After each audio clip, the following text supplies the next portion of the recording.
নমস্কার বন্ধুরা, আজ নিয়ে চলে এসেছি কাঁচা আমের ঝুড়ি আচার।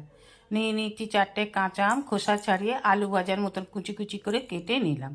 দিয়ে দিলাম 500 গ্রাম চিনি, ভালোভাবে মেখে 30 মিনিটের জন্য রেখে দেবো।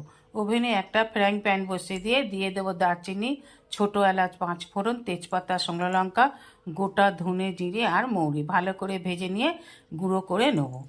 ফ্রাইং প্যানের মধ্যে দিয়ে দেবো মেখে রাখা আমগুলোকে। আমের সাথে চিনি মেখে রাখার জন্য প্রচুর পরিমাণে জল রিলিজ হয়েছে, এই জলটাকেই নেড়ে চেড়ে শুকিয়ে নিতে হবে।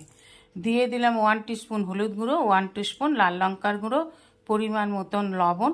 সব উপকরণগুলোকে ভালোভাবে মিশিয়ে সমানে নেড়ে নিতে হবে। দিয়ে দেবো বড় চামচের 2 চামচ ভাজা মশলা, যেটা আগে বানিয়ে নিয়েছিলাম।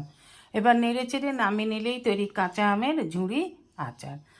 এবার ঠান্ডা হয়ে গেলে কাঁচের জারের মধ্যে দীর্ঘদিন পর্যন্ত সংরক্ষণ করুন।